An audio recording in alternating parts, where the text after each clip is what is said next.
तो दोस्तों नमस्कार, आदाब, सलाम, सत श्री अकाल। मैं वीरेंद्र चौहान आप लोग के लिए लेके आ गया हूँ मिशन आरआरबी, जिसमें हम आरआरबी, एनटीपीसी, जेई टेक्नीशियन और लोको पायलट के प्रीवियस ईयर के क्वेश्चन और एक्सपेक्टेड क्वेश्चन को सॉल्व कर रहे थे। तो दोस्तों आपकी जानकारी के लिए बता दूं, ये सेशन एनटीपीसी के सीबीटी 1 और सीबीटी 2 दोनों के लिए पर्याप्त है, जबकि जेई टेक्नीशियन और लोको पायलट के सीबीटी 1 के लिए पर्याप्त है। सीबीटी 2 के लिए आपको अलग से क्लास लेना पड़ेगा। तो दोस्तों सीधी बात में बकवास चलते हैं हम क्वेश्चन की दुनिया में। क्वेश्चन आपके स्क्रीन पे दिख रहा होगा। क्वेश्चन कह रहा है, यदि s को मल्टीप्लीकेशन से निरूपित करता है, b को माइनस से और r को प्लस से और v को भाग से निरूपित करता है, तो निम्नलिखित व्यंजक का मान ज्ञात कीजिए। रीजनिंग का सवाल है, बिल्कुल आसान है, कई बार करा चुका हूं मैं आपको। इसमें करना क्या है, पहले 4 कॉलम बना लेंगे और s मल्टीप्लीकेशन b माइनस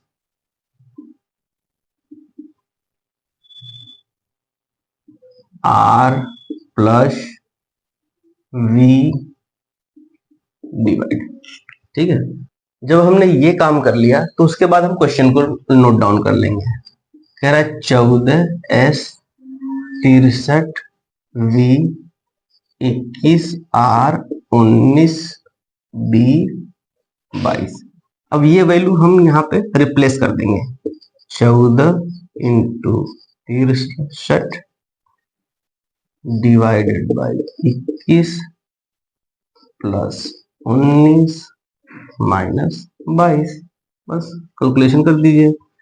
21 तिया 63 इंटू 14, 14 तिया 42 प्लस ये आ जाएगा 19 और माइनस 22। जब हम इसमें से माइनस कर देंगे, 42 में से 22 निकल गया तो कितना बचा, 20 और प्लस ये 19, ये टोटल हो जाएगा 39। यही आपका क्या हो जाएगा आंसर, ऑप्शन नंबर तीसरा। तो सवाल बहुत आसान है, हमने कई बार ये सवाल आपको बता दिया है। चलते हैं अगले क्वेश्चन पे। अगला क्वेश्चन कह रहा है, एक विशिष्ट कुड भाषा में टुमारो आर सी को ली इट भी लिखा जाता है। दोस्तों ऐसे क्वेश्चन को क्या करना है, बिल्कुल भी घबराना नहीं है। आपको रिलैक्स होकर के आप देखेंगे कितना मैजिकल तरीके से इसका जवाब आने वाला है। देखिए, आपको चीजों को लिख लेना है बस। TOMAROW टुमारो यू सी को क्या लिखा गया, ली इट बी। मतलब हर एक लेटर का एक स्पेसिफिक कोड है। ठीक है, वैसे ही अगले सीक्वेंस में क्या लिखा गया है,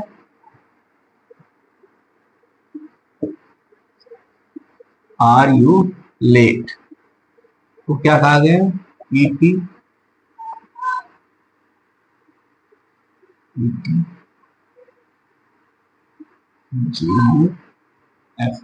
दोस्तों टुमारो यू सी को ये कोड दिया गया है, आर यू लेट को ये कोड दिया गया है। दोस्तों इसमें कोई कॉमन है इस दो पहले रो में और दूसरे रो में, मुझे तो दिख गया यहाँ यू कॉमन है।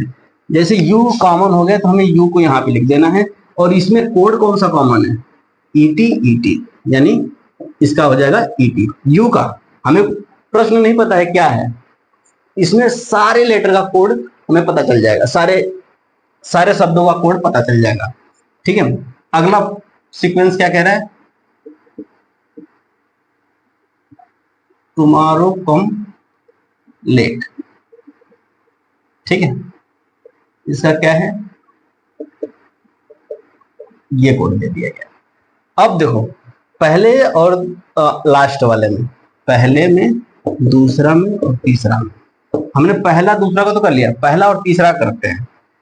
तो पहला और तीसरा करेंगे तो टुमारो यहाँ भी है, टुमारो यहाँ भी है, तो यू के अलावा और क्या कॉमन है यहाँ पे, देखिए वी आई वी आई, तो टुमारो क्या हो जाएगा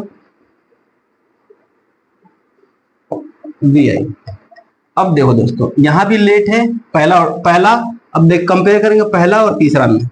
तो पहले में लेट कॉमन है और दूसरे में भी लेट कॉमन है और तीसरे में भी लेट कॉमन है, तो इसका कोड भी कॉमन हो जाएगा। वो कौन सा है? एफ ए और एफ ए। तो लेट का क्या हो जाएगा? F A. अब दोस्तों क्वेश्चन क्या कह रहा है? आर को कैसे लिखा जाएगा? जब आर को कैसे लिखा जाए तो हमें जाहिर सी बात है वहां ध्यान देना चाहिए जिस रो में आर लिखा हुआ है। तो किस में लिखा हुआ है? दूसरे वाले में। तो जाहिर सी बात है इसके इन्हीं तीनों में से कोई कोड होगा। तो हमने यहाँ पे देख लिया ईटी को क्या कहा गया है? यू। एफए को क्या कहा गया है? लेट। तो जाहिर सी बात है जो आर है उसका कोड क्या हो जाएगा? जे यू। जे यू इसका कोड हो जाएगा ए आर यू। यही क्या हो जाएगा? आंसर हो जाएगा। ठीक है दोस्तों, ऐसे क्वेश्चन में क्या करना है, जो चीज दिया हो वो हमें लिख लेना है और एक दूसरे से पहले रो और दूसरे रो से कंपेयर करके कोड निकाल लेंगे और दूसरे का तीसरे से कंपेयर करके कोड निकाल लेंगे। ऐसे यदि हम करेंगे तो सारे कोड हमें पता चल जाएगा और यही तरीका हमें प्रश्न के उत्तर तक पहुंचने में मदद करेगा। चलते हैं अगले क्वेश्चन पे। निम्नलिखित विकल्पों में से कौन सा उपधातुओं का गुणधर्म है? बताइए। उपधातु क्या होता है ये जानना बहुत जरूरी है इस प्रश्न को करने के लिए। तत्वों को 3 भागों में वर्गीकृत करा गया है, क्लासिफाइड करा गया है। पहला है मेटल, दूसरा है नॉन मेटल, तीसरा है मेटलाइड। मेटल को कहते हैं धातु, नॉन मेटल को कहते हैं अधातु और उपधातु को कहते हैं मेटलाइड। दोस्तों मेटलाइड की एक खासियत होती है कि इसकी चालकता चालक से तो कम होती है लेकिन कुचालक से ज्यादा होती है। यानी जितना हम करंट हम चालक में देते हैं उससे कम प्रवाह होता है इसमें करंट, लेकिन कुचालक से ज्यादा होता है। दोस्तों आपकी जानकारी के लिए बता दूं कि ये जो मेटलाइड है वही एक प्रकार के सेमीकंडक्टर हैं जिसमें जर्मेनियम, आर्सेनिक, तमाम प्रकार के अर्धचालक आते हैं। तो इसका सही जवाब हो जाएगा ऑप्शन नंबर 3 अर्धचालक। चलते हैं अगले क्वेश्चन पे। दिए गए आरेख में वृत्त ए लिपिकों को दर्शाता है। देखो ये क्वेश्चन करने के लिए दोस्तों आपको क्या करना है, सबसे पहले डायग्राम बना लेना है। ये हमारा हो गया डायग्राम, हो गया ठीक है। यहां पे हो गया लिपिको, यहां पे हो गया खुफिया एजेंट, ये ए हो गया, ये बी हो गया, ये सी हो गया। देखो मैं कुछ नहीं कर रहा हूं, सब क्वेश्चन में दे रहा है। ए लिपिकों को दर्शाता है, लिपिकों को, बी खुफिया एजेंटों को और सी नागरिक को। ये क्या हो गया? नागरिक। अब इनका सारे को सिंबल में बांट दिया गया है।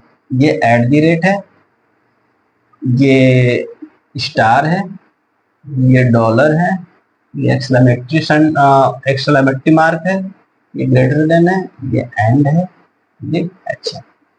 अब दोस्तों देखना क्वेश्चन में क्या कह रहा है, बस ये ध्यान देना है। क्वेश्चन में कह रहा है उन लिपिकों को निम्नलिखित चिन्हों में से कौन सा उन लिपिकों, यानी पहले लिपिक के में चले जाएंगे, को दर्शाता है जो खुफिया एजेंट है। पहले लिपिक में जाएंगे और फिर खुफिया एजेंट में जाएंगे, यानी दोनों हैं। तो दोनों कौन से हैं? ये है और ये है। तो हम ये डायग्राम यहाँ पे ला देंगे और इसका सही जवाब हो जाएगा ऑप्शन नंबर पहला। ऑप्शन नंबर पहला इसका सही जवाब। ठीक है दोस्तों, ऐसे प्रश्न को करने के लिए आपको बिल्कुल भी घबराना नहीं है। सबसे पहले डायग्राम बनाएंगे, डायग्राम बनाने के बाद रिप्रेजेंट कर देंगे जो कहा जा रहा हो प्रश्न में, और फिर इसके बाद हम क्या करेंगे कि इसके हिसाब से हम इसका आंसर निकाल लेंगे। ठीक है। अब मान लो मैं आपसे पूछ रहा हूं कि वैसे नागरिक को आप बताइए जो खुफिया एजेंट भी है और लिपिका भी है, बताइए। तो खुफिया एजेंट, लिपिका और नागरिक जब तीनों कहा जाए तो वैसे सिंबल को खोजना है जो तीनों सर्कल में आते हैं।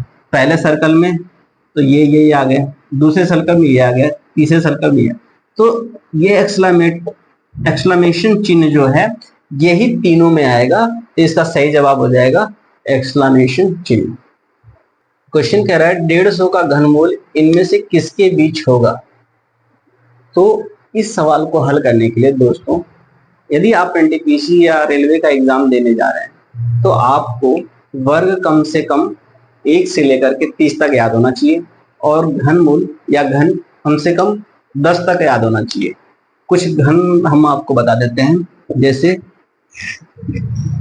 1 का 1 होता है, 2 का 8 होता है, 3 का 27, 4 का 64, 5 का 125, 6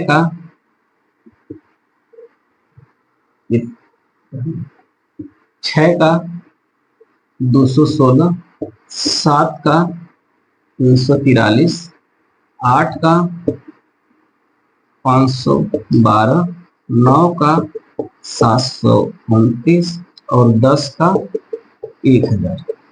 दोस्तों ये आपको याद होना जरूरी है। तो प्रश्न में क्या कह रहा है, कह रहा है कि 150 का घनमूल किसके बीच में है। देखो यहां देखो, 5 का कितना है 125, 125, ठीक है, और 6 का कितना है 216, ये 5 का हो गया, ये 6 का हो गया। तो जो 150 होगा दोस्तों, ये इन्हीं दोनों के बीच में तो होगा, 216 और 125 के बीच में ही तो 150 है। तो इसका सही जवाब हो जाएगा 5 और 6 के बीच में। ऑप्शन नंबर 4 इसका सही जवाब हो जाएगा। ठीक है दोस्तों, चलते हैं अगले क्वेश्चन पे, इसको मिटा देते हैं। अगले क्वेश्चन पे कह रहे रमणी ने 8000 की पूंजी से अपना व्यापार शुरू करा। जो रमणी है वो कितना पूंजी लगा रही है 8000, ठीक है। अच्छा, कह रहा है कि वनीता 4 महीने बाद 6000 की पूंजी के साथ इस व्यापार में जुड़ गई। जो वनीता जो है 6000 की पूंजी के साथ कितने महीने, 4 महीने बाद, यानी इसके कहने का मतलब जब रमणी शुरू से काम कर रही थी तो 4 महीने बीत गए थे, तब कौन जुड़ी, वनीता। यानी ये टोटल काम करता है कितने महीने, रमणी कितनी करती है 12 महीने, और ये 4 महीने बीतने की बात करती है, यानी ये कितने महीने करती है 8 महीने। कह रहा है कि यदि व्यापार में 1 वर्ष के अंत में उन्हें 3600 रुपए लाभ हुआ, लाभ कितना हो गया, लाभ बराबर 3600, ठीक है। तो कह रहा है तो इनमें से वनीता का हिस्सा कितना होगा। दोस्तों जाहिर सी बात है, जो लाभ अनुपात होता है जो हम ज्ञात करेंगे, तो 8000 इंटू 12, ये किसका है, रमणी का संबंध है 6000 इंटू 8, ये किसका है, वनीता का, ठीक है। अब जब अनुपात निकालेंगे तो 3 जीरो से 3 जीरो कैंसिल हो गया। अनुपात मतलब डिवाइड ही एक प्रकार से, अनुपात मतलब एक प्रकार से डिवाइड ही है, ठीक है। अब ये देखिए 6 दूना 12, ठीक है, 8 से ये 8 कैंसिल हो गया, यानी यहां हो जाएगा 2 संबंध 1, यानी जो लाभ जो बांटा जाएगा, लाभ को बांटा जाएगा 2 संबंध 1 में बांटा जाएगा, ठीक है। तो 2 और 1 टोटल रेशियो कितने हो गए, 3 रेशियो टोटल, यानी लाभ जो है 3 रेशियो में है, जो कि कितना है 3600 है, ठीक है। अब कह रहा है वनीता का रेशियो कितना है 1, ये किया है ना, ये रमणी का रेशियो 2 आया है, वनीता का रेशियो कितना है 1, तो टोटल 3 रेशियो बराबर हो गया 3600, ठीक है, अब क्या करेंगे, हमें वनीता का रेशियो कितना है 1, तो 1 रेशियो बराबर 3600 डिवाइडेड बाई 3, 3 एकम 3, 3 दूना 6, 2 शून्य हो जाएगा तो ये हो जाएगा 1200। यानी वनीता को 1 साल के बाद 1200 रुपए मिलेंगे। जब 1 रेशियो, तो इसका सही जवाब हो जाएगा ऑप्शन नंबर दूसरा, सॉरी ऑप्शन नंबर तीसरा। ठीक है, लेकिन एक चीज यदि वो सवाल में पूछा जाए, यदि सवाल में कहे कि रमणी को कितना मिलेगा, तो जाहिर सी बात है कि एक रेशियो बराबर 1200 है, तो रमणी को कितना रेशियो है, 2 रेशियो, तो 2 रेशियो बराबर 2400 हो जाएगा। और टोटल 3 रेशियो है, 3 रेशियो बराबर कितना हो जाएगा 3600। तो इसका सही जवाब हो जाएगा ऑप्शन नंबर तीसरा। उम्मीद है दोबारा समझाने की कोशिश की कोई जरूरत नहीं है, समझ में आएगा। अरे टैलेंटेड लोग हैं आप लोग, समझा दो एक बार। ठीक है, देखिए रमणी जो है वो 8000 निवेश करके 12 महीने काम करती है, जबकि वनीता 4 महीने बाद जुड़ती है तो 6000 निवेश करती है, तो कितने महीने काम करेगी, 8 महीने।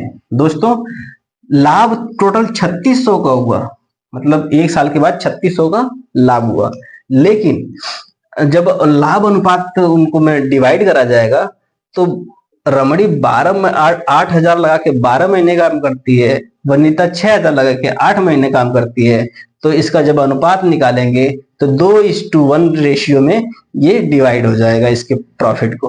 तो टोटल जो प्रॉफिट हुआ यानी 3 रेशियो बराबर हो गया 3600, तो 1 रेशियो बराबर 3600 बटे 3 बराबर 1 रेशियो, एक ही रेशियो वनीता का प्रॉफिट है, तो 1 रेशियो बराबर 1200 रुपए हो जाएंगे।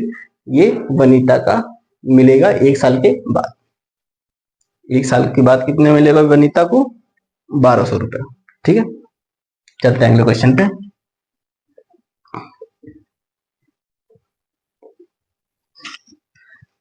अगला क्वेश्चन कह रहा है, रीजनिंग का सवाल है, बिल्कुल आसान है। अच्छा, ये डायग्राम बनाने में कितना अच्छा लगता है, देखो अब यहाँ पे एक डायग्राम बनाते हैं। अच्छा, आप लोग को फूल तो नहीं लग रहा है, ये ऐसा तो नहीं लग रहा है फूल है, फूल नहीं है दोस्तों, क्वेश्चन नहीं है। कह रहा है 4, 5, 6, 7, 8, 9, यहाँ है 41, यहाँ है 85, तो यहाँ क्या होगा बताइए दोस्तों। यहाँ 85 है और ये 4, 5, 41 कैसे हो गया, 6 और 7, 85 कैसा हो गया, 8, 9 क्या होगा बताइए। मुझे लॉजिक तो समझ में आ गया दोस्तों, एक बार आप इस प्रश्न में लॉजिक ढूंढने की कोशिश करें। देखो 4 और 5 कैसे हुआ है, 4 का स्क्वायर कर दो 16, 5 का स्क्वायर कर दो 25 और दोनों को जोड़ दो, 5, 4, 9, जब जोड़ेंगे 6, 5, 11 और 3 और 1, 4, 41 आ गया। वैसे ही 6 का स्क्वायर 36 प्लस 7 का स्क्वायर 49, जब जोड़ेंगे तो कितना आएगा 85। वैसे 8 का स्क्वायर 8 64 64 और 9 का स्क्वायर 81, जब इसको जोड़ेंगे तो 4, 1, 5 और 8, 6, 14, 145 इसका सही आंसर हो जाएगा, ऑप्शन नंबर 1। ठीक है, बिल्कुल आसान सवाल था, इसमें कोई लॉजिक की बात नहीं है, बस इसका स्क्वायर आपको आना चाहिए। लगभग 30 तक स्क्वायर आप याद ही कर लीजिए, इसमें कोई रियायत नहीं है यदि आप एनटीपीसी और जेई या लोको पायलट टेक्नीशियन का एग्जाम देने जा रहे हैं। ठीक है, हालांकि 10 तक तो हमने याद करा ही दिया, वर्ग आपको याद ही करना पड़ेगा। वर्ग याद रहेगा तो सवाल देखते ही आपको एक माइंड में हिट करेगा कि ये इसका वर्ग है। ठीक है, यदि आपको वर्ग याद नहीं रहेगा तो आपके माइंड में ये हिट ही नहीं करेगा कि ये किसका वर्ग है या कहां से लॉजिक बन रहा है। मुझे याद है, इस वजह से मेरे माइंड में हिट कर गया कि ये तो स्क्वायर है। ठीक है, ठीक है, अगले क्वेश्चन पे चलते हैं। कह रहा है कि घोड़ा, हाथी और शाकाहारी में कौन सा इसमें सर्वोत्तम ढंग से निरूपित करता है, बताइए। दोस्तों, आप कभी भी देखे हैं घोड़ा कभी मांस खाता हुआ? दोस्तों, घोड़ा को आपने कभी मांस खाते हुए देखा है? मैंने तो नहीं देखा। तो घोड़ा जो मांस नहीं खाता है उसे क्या कहते हैं? शाकाहारी। यानी घोड़ा क्या है? शाकाहारी। हाथी को कभी मांस खाते हुए देखा है? नहीं। वो अलग बात है कि जब वो खतरा महसूस करती है तो किसी जानवर को मार देती है, लेकिन खाती नहीं है। तो हाथी भी मांसाहारी है। तो घोड़ा भी मांसाहारी और हाथी भी मांसाहारी। तो दोनों के हिसाब से जो डायग्राम बनेगा वो ये बनेगा। ये हो जाएगा घोड़ा, ये हो जाएगा हाथी, और ये दोनों हो जाएंगे शाकाहारी। सॉरी यार, मैं दोनों को मांसाहारी बनाने जा रहा था। ठीक है, अगले क्वेश्चन पे चलते हैं। इसका सही जवाब हो जाएगा ऑप्शन नंबर 1। अगले क्वेश्चन पे चलते हैं। कह रहा है वह संख्या जिसे एक और स्वयं के अलावा अन्य गुणनखंड होते हैं, वह संख्या जिसके एक और स्वयं के अलावा अन्य गुणनखंड होते हैं क्या कहलाते हैं? दोस्तों, जो संख्या एक और स्वयं से विभाजित होने के अलावा उसके और भी गुणनखंड होते हैं उसे कहते हैं भाज्य संख्या। क्या कहते हैं? भाज्य संख्या।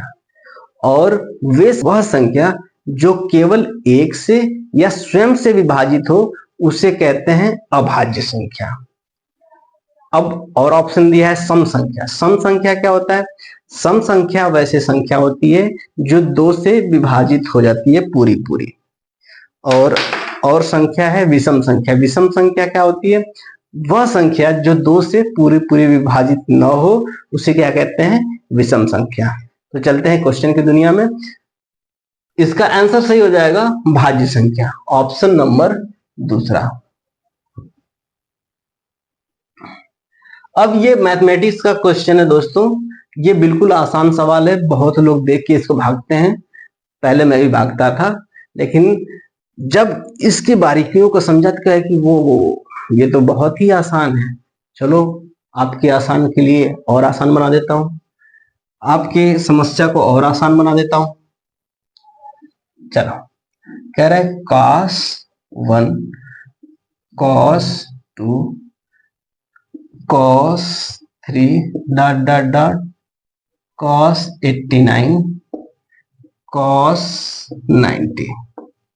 दोस्तों, इसका मान ज्ञात करना है। तो दोस्तों, जब भी आप ट्रिग्नोमेट्री पढ़े होंगे तो वहां पे sin 0, sin 30 degree, sin 40 degree, 45 degree, sin 60 degree, sin 90 degree का मान याद करा होगा। वैसे ही cos 0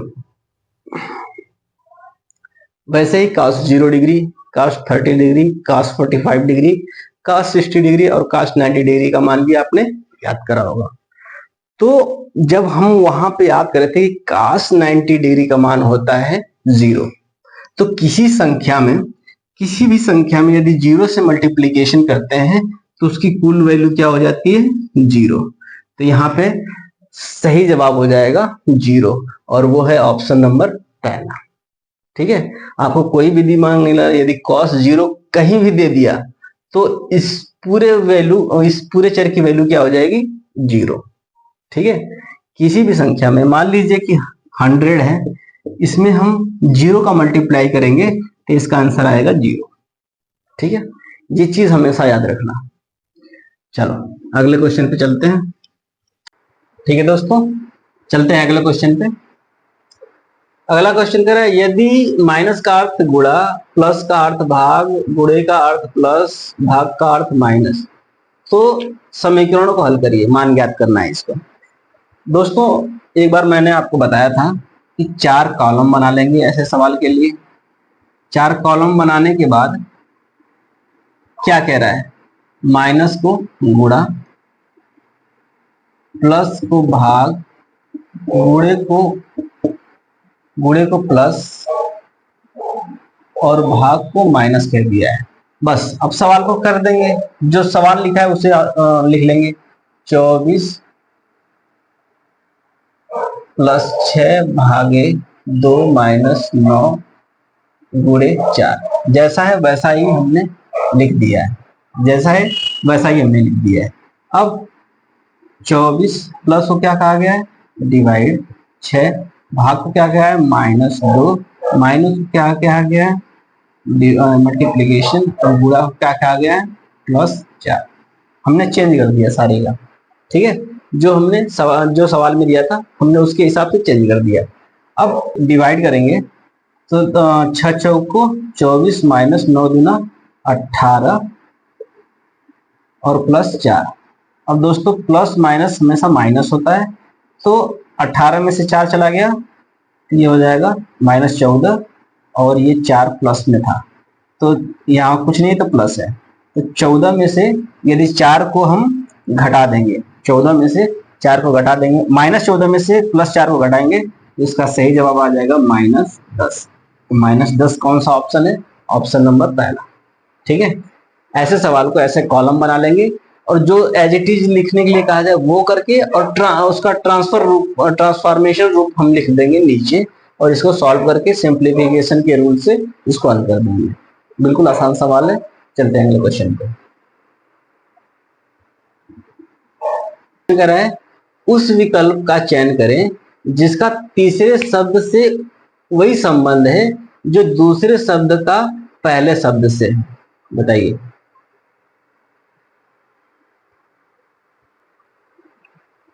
देखो दोस्तों थोड़ा सा दिमाग लगाइए, जैसे गर्मी एक ऋतु है, बरसात एक ऋतु है, सर्दी एक ऋतु है, उसी प्रकार इसमें माह कौन सा है, माह कौन सा है, दिसंबर। दिसंबर एक माह है। जैसे सर्दी गर्मी एक ऋतु है, उसी प्रकार नवंबर दिसंबर जनवरी फरवरी एक माह है, ठीक है। चलते, इसका सही जवाब हो जाएगा ऑप्शन नंबर तीसरा, दिसंबर। चलते हैं अगले क्वेश्चन पे। चलें, क्वेश्चन अगला है सर। दोस्तों अगला क्वेश्चन है, हमारा पेट निम्नलिखित में से किस अम्ल का उत्पादन करता है जो पाचन प्रक्रिया में सहायक होता है। पाचन एक प्रक्रिया है जिसमें भोजन के जटिल रूप को सरल रूप में परिवर्तित करा जाता है, ठीक है।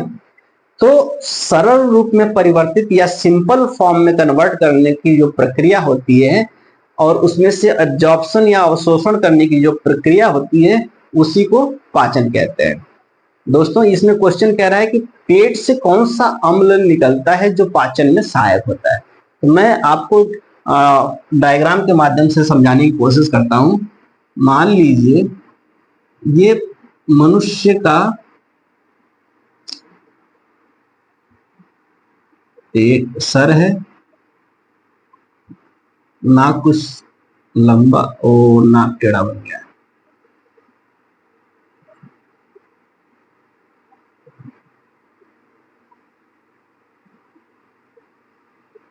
ये समझाने के लिए, ये कोई नहीं कहेगा कि पेट बड़ा है या छोटा है, या फिर हाथ बड़ा है या छोटा है, ये केवल समझाने के लिए है, ठीक है।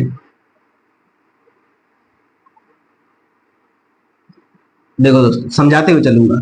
ये मुंह है, हमारा डाइजेशन जो है मुंह से ही शुरू हो जाता है। मुंह में स्थित लार ग्रंथियां, यहाँ पे लार ग्रंथियां होती है, लार ग्रंथियां से लार निकलता है और खाने को सॉफ्ट बना देता है, जिसकी वजह से खाना आसानी से फूड पाइप या ऑसोफेगस या आहार नाल में चला जाता है, ठीक है। यहाँ पे नाक से भी कनेक्ट रहता है, इसको कनेक्ट कर लेंगे।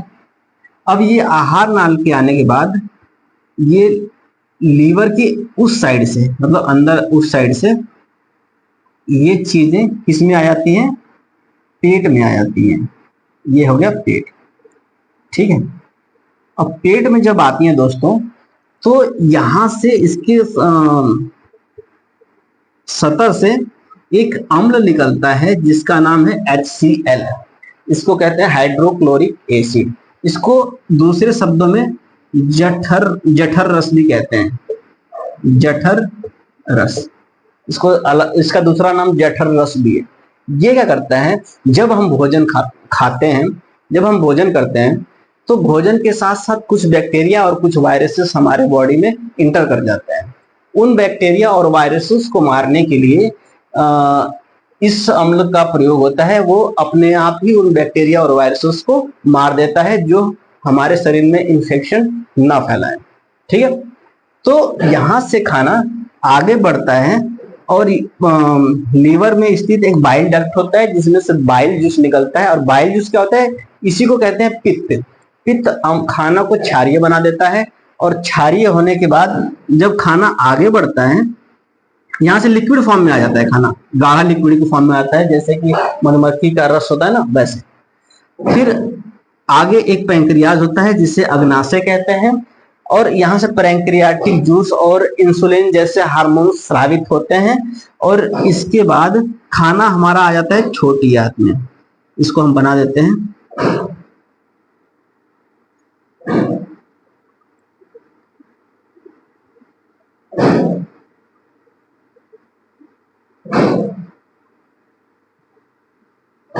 ये है छोटी आंत, इसके अंदर छोटी आंत होती है। दोस्तों छोटी आंत की लंबाई बड़ी आंत से काफी ज्यादा होती है। ये नहीं कि छोटी आंत कहने का मतलब ये हुआ, ये नहीं कि छोटी आंत कहने का मतलब उसकी लंबाई छोटी होती है, बड़ी आंत की लंबाई बड़ी होती है, नहीं, इसका ठीक उल्टा होता है। छोटी आंत की लंबाई बड़ी होती है और बड़ी आंत की लंबाई छोटी होती है। और छोटी आंत में भोजन का अवशोषण शुरू हो जाता है। अवशोषण में क्या होता है कि भोजन में उपस्थित सभी पोषक पदार्थ को अवशोषित कर लेना ही अवशोषण कहलाता है। और अवशोषण के बाद मान लीजिए कि जो भोजन छोटी आंत में नहीं पच पाती है उसको भेज दिया जाता है बड़ी आंत में। और बड़ी आंत में भेजने के बाद उसका जब अवशोषण हो जाता है पूरी तरह से, जो अनडाइजेस्टेड मटेरियल है उसको एनस या गुदा के द्वारा बाहर निकाल दिया जाता है। किसके द्वारा बाहर निकाल दिया जाता है, गुदा के द्वारा बाहर निकाल दिया जाता है। हालांकि ये इंसान काफी पतला नहीं लग रहा है, मैं तो नहीं हूं, ठीक है। तो ये रहा डाइजेशन सिस्टम। तो क्वेश्चन कह रहा था कि पेट में कौन सा अम्ल स्रावित होता है जो पाचन में मदद करता है, वो है हाइड्रोक्लोरिक एसिड या जठर रस या हाइड्रोक्लोरिक एसिड या HCl, कुछ भी कह सकते हैं, ठीक है। आगे क्वेश्चन चलते हैं। एक आदमी 2450 रुपए में एक मशीन खरीदता है और 10% लाभ पर उसे बेचता है। मशीन का विक्रय मूल्य ज्ञात करें। बहुत ही आसान सवाल है, इसमें कोई फॉर्मूला भी नहीं लग रहा है, सिर्फ कॉमन सेंस लग रहा है। कैसे? उसने खरीदा कितने में, 2450 रुपए, और कितने प्रतिशत पे, 10% पे, इंटू 110% बराबर 100। 0 से 0 कैंसिल हो गया। इसका करेंगे तो 245 11 है ना, तो 2 बार हो जाएगा, 5 9 6 2 2695 रुपए। दोस्तों ज्यादातर स्टूडेंट क्या करते हैं, इसमें ऐसे कर देते हैं, 2450 गुणे 10% का आ जाए तो 0 से 0 कैंसिल हो गया, ये कैंसिल हो गया, 245 क्या कहते हैं, यार मेरा आंसर नहीं आ रहा है, मिल ही नहीं रहा है। लेकिन वो ये भूल जाते हैं ये तो प्रॉफिट आया ना, और प्रॉफिट किसमें जुड़ जाता है, जब सेलिंग प्राइस होता है तो सीपी और प्लस प्रॉफिट जुड़ जाता है। तो सीपी कितना था, 2400। अब सीपी क्या है, कास्ट प्राइस। सीपी क्या है, कास्ट प्राइस, और एसपी क्या है, सेलिंग प्राइस। और प्लस 2 4 5। तो जब हम जोड़ेंगे इसको तो ये हो जाएगा 5 और ये हो जाएगा 9 और ये हो जाएगा 6 और ये 2, 2695 रुपए। इसका सही जवाब हो जाएगा option number option number option number option number option number option number दूसरा। ठीक। MANZOAPZQARZ। तो आगे वाला सीरीज क्या होगा दोस्तों? यहाँ देखिए जेड जेड जेड, तो लास्ट में भी क्या हो जाएगा जेड। यहाँ पे देखिए एम, एम का कितना होता है 13, इसका 15, इसका 17। ठीक है, तो 15 दो 13 दो 15, 15 दो 17, 17 दो 19, 19 कितना हो जाएगा एस का। ए का ए यहाँ पे भी यहाँ पे भी यहाँ पे भी, तो यहाँ पे क्या हो जाएगा ए। एन, एन का 14 होता है और पी का क्या होता है 16, 14 प्लस 2, तो यहाँ भी प्लस 2 हो जाएगा 18, यहाँ 18 हो गया और फिर यहीं से प्लस 2 कर देंगे, +2, 18 2 20, 20 का कितना हो जाएगा टी। तो ASATZ ऑप्शन नंबर दूसरा इसका सही जवाब हो जाएगा। ठीक है दोस्तों, तो दोस्तों आज के लिए बस इतना ही। मिलेंगे कल नए उमंग, नए तरंग और नए जोश के साथ। तब तक के लिए जय हिंद।